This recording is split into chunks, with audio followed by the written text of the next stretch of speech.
नमस्कार दोस्तों, माँ भगवती की कृपा हम सब पर सदैव बनी रहे। आज हम भगवान श्री हरि के लिए शिरोधार्य सबकी अभिष्ट, जो संपूर्ण जगत को पवित्र करने वाली, जीवन मुक्त मुक्तिदायिनी तथा श्री हरि की भक्ति प्रदान करने वाली भगवती तुलसी की उपासना का वर्णन करने जा रहे हैं। सर्वप्रथम तुलसी माता की उपासना स्वयं श्री हरि ने ही की थी। देवी भागवत महापुराण के 9वें स्कंद में वर्णित है कि जब श्री हरि माता तुलसी के पति चंद्रचूड़ का भेष धारण कर उनके पास गए तो उन साध्वी तुलसी ने उन्हें पहचान लिया और पाषाण अर्थात पत्थर होने का श्राप दे दिया। तब भगवान विष्णु ने उन्हें बताया कि मुझे पति रूप में पाने के लिए तुमने जो तपस्या की थी, मैं उसका ही फल देने आया हूँ। अब तुम इस शरीर को त्याग कर दिव्य देह धारण कर मेरे साथ रहोगी और तुम्हारे केश समूह पुण्य वृक्ष के रूप में प्रतिष्ठित होंगे।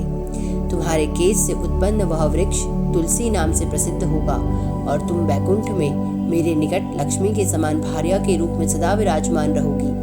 मैं भी तुम्हारे श्राप से पाषाण बनकर गंडकी नदी के तट के समीप निवास करूंगा। वहां रहने वाले करोड़ों कीट अपने तीक्ष्ण दांत रूपी श्रेष्ठ आयुधों से काट काट कर उस शिला के गड्ढे में मेरे चक्र का चिन्ह बनाएंगे और वह पाषाण शालिग्राम के नाम से जाना जाएगा। जो मनुष्य शालिग्राम से तुलसी पत्र को हटा देता है वह दूसरे जन्म में स्त्री से वियुक्त हो जाता है। तुलसी से ऐसा कहकर भगवान श्री हरि चुप हो गए। तुलसी अपना वह शरीर त्याग कर दिव्य रूप धारण करके श्री हरि के वक्ष स्थल पर लक्ष्मी की भांति सुशोभित हो गई और वे लक्ष्मीपति श्री हरि उनके साथ वैकुंठ लोक चले गए। वहां लज्जा तथा अपमान के कारण माता तुलसी अंतर्धान हो गई। जब भगवान श्री हरि ने तुलसी को वैकुंठ में कहीं नहीं देखा तो वह तुलसी वन की ओर चल दिए। वहां पहुंचकर उन्होंने विधिवत स्नान किया। तत्पश्चात उनका ध्यान कर दशाक्षर मंत्र श्रीं ह्रीं क्लीं ऐं वृंदावनीय स्वाहा से उन साध्वी तुलसी का पूजन किया। घी का दीपक, धूप, सिंदूर, चंदन, नैवेद्य और पुष्प आदि उपचारों तथा स्तोत्र से भगवान श्री हरि के द्वारा सम्यक पूजित होकर तुलसी देवी वृक्ष से तत्काल प्रकट हो गई। वे कल्याणकारिणी तुलसी प्रसन्न होकर श्री हरि के चरण कमल में चली गई। तब भगवान विष्णु ने उन्हें वर प्रदान किया कि तुम सर्वपूज्या हो जाओगी। मैं सदा तुम्हें अपने मस्तक तथा वक्ष स्थल में धारण करूंगा।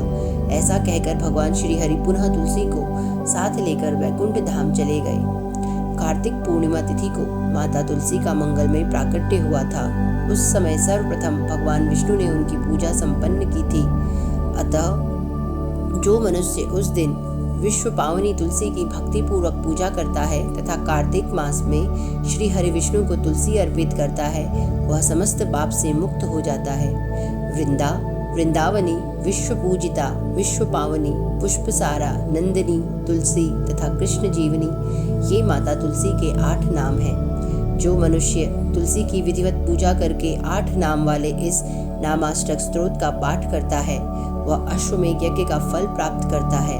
इसके श्रवण मात्र से ही पुत्रहीन को पुत्र तथा भार्याहीन को भार्या मिल जाती है और पापी अपने पाप से मुक्त हो जाता है। अतः उनका ध्यान कर बिना आवाहन किए ही तुलसी के वृक्ष में विविध पूजनोपचारों से पवित्र तुलसी की भक्ति पूर्वक पूजा करनी चाहिए।